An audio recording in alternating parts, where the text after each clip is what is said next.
Welcome back, everyone. It is Sunday, December 7th, and the NBA. My favorite picks are on the way. As always, I appreciate you guys for tuning in on an NFL Sunday because typically the NBA videos are the least viewed on Sundays, which sometimes means a big day is in store, and hopefully we can deliver just that. Today's card in the NBA is a little bit of a weird one, but we have some good plus money plays, some good long shots, and let's make some money. As always, we recap how we did the day before. It was a juiced minus a little bit of juice day.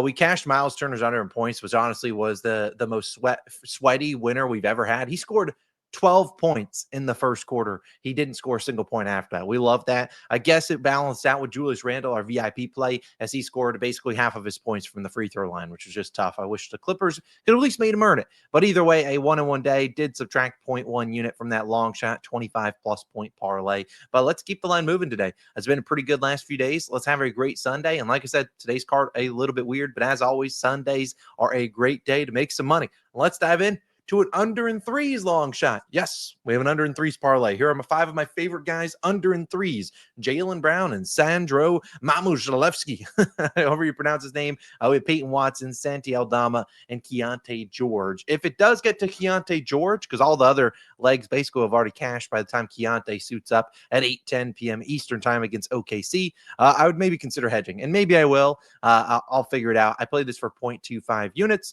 I love all the guys under in threes. I don't need to talk about all of them. They're all in tougher matchups, and I think that they all could easily go under. They've been going under recently. Keontae's probably the most sweaty one because he could be one of the guys on here that would shoot like 8 to 10 threes, but OKC, they'll probably have Lou Dort on him. Not a great matchup. Either Lou Dort or one of the other guys on him. So should be a tougher spot for him. I do like his under in threes. I like all of them. 0.25 unit play. Let's get into some regular player props, and I have an interesting one here. Let's talk all about this guy who I'm doing two different props for the same player. It is Toumani Camara. Never heard of him. He plays for the Portland Trailblazers. I played a half unit on his over in points at 12.5, and I actually took him for 6 quarter 1 points, first quarter at plus 270 on FanDuel for just a quarter unit. I know it's a little bit weird. A first quarter line and his full game line, obviously, they go hand in hand. We would love him to get off to a good start, but I think there's some value on that first quarter line for Toumani Camara as him and the Portland Trailblazers are on the road taking on Memphis. Now, Memphis,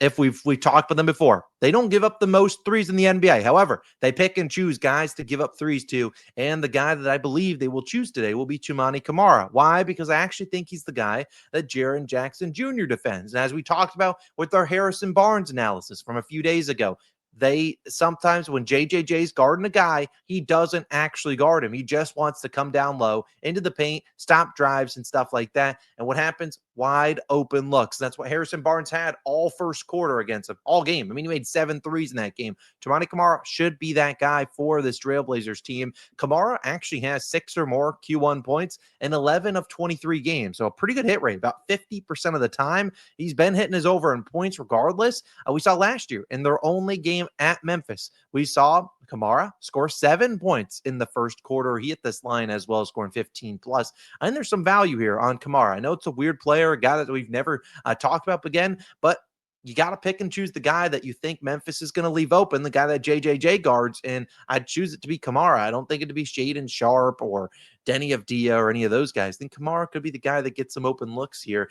This is a Trailblazers team that we'll see if Donovan Clingan plays or not. But again, Camara, not necessarily known for being a high volume scorer, is coming off a pretty bad game, and I think he could get going here. So I'll take a chance here. The worst case scenario is that Toumani Camara is not JJJ's matchup, but I think he will be here. So give me his over 6 plus Q1 points and the over 12.5. We'll see. It doesn't happen. We lose 3/4 of a unit. Crazier things have happened. My next play is a little bit weird one. I told you it's a weird card, not my favorite slate, but we can make some money on it. It's J-Dub, Jalen Williams of the OKC Thunder. I took him for 8 assists at a half unit for plus 189. I took him and then 10 plus, and as well as his triple double at plus 4,000. Both those final two are just 0.1 unit plays, not necessarily setting the world on fire if he doesn't get to a triple double, which is not like we're killing our bankroll. But J-Dub in the Thunder are on the road taking on the Jazz. Now, who's out?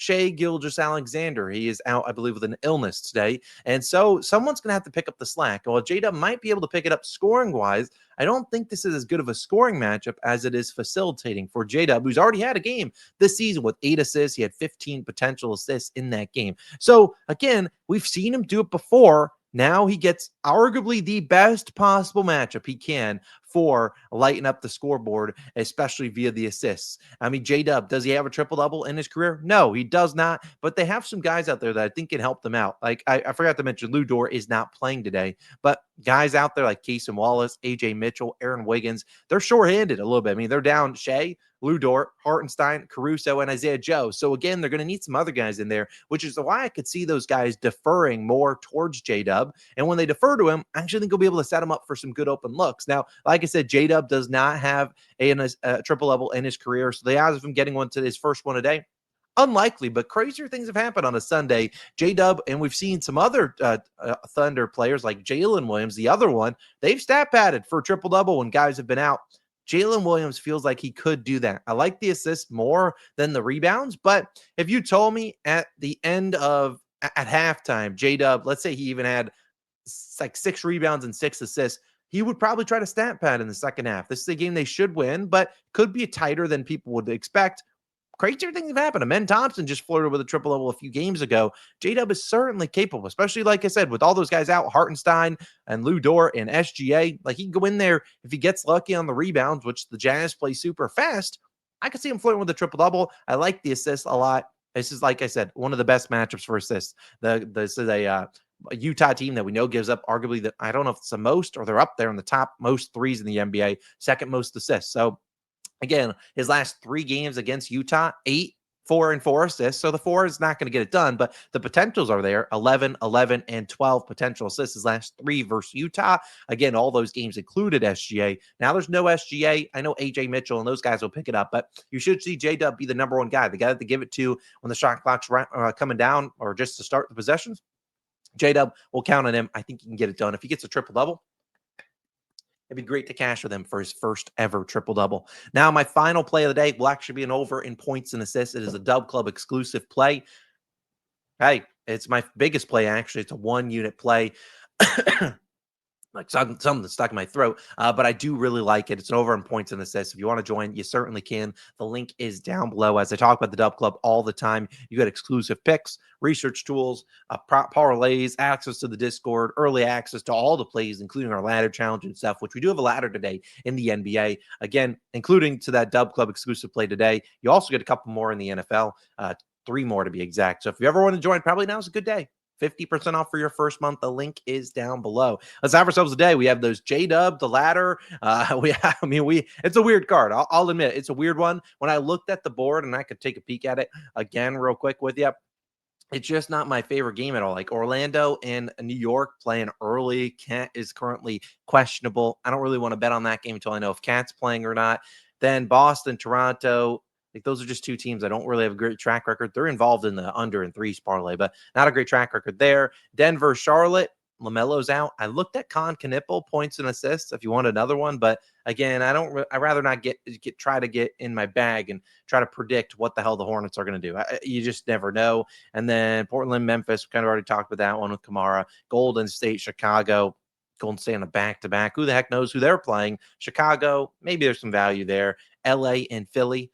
Solid game. Spoiler alert, that's where my over in points and assists is. And then OKC, Utah. I mean, the slate's just not a great one. So either way, those are my picks. Let's have a day. Toumani, 6+ in the first quarter. Go score 13 in the first quarter for us. And then with J-Dub, get a triple-double. That would be electric. And obviously over in points and assists. And the under in 3s, it's a weird card, but I don't care. It's a winning card, hopefully. And again, if you want to check out our NFL videos, those are somewhere popping up on the screen. Go tap into that. A lot of my units are deployed there. Sundays in the NBA, I like to not go too hard on the units. So I think today, what do we have? At most, we have 1 unit with the Dub Club play. And then we have 1, 2 units, 2.5, 2.7. So not going too crazy. I have a lot more units exposed in the NFL. Hopefully they come home there. Let's have ourselves a day. Have a great Sunday, rest of your weekend. See you guys bright and early Monday for a terrible NBA slate. The next 3 or 4 days in the NBA are a little bit weird with some NBA Cup games. You'll see what I mean. Either way, I'm out of here. Peace.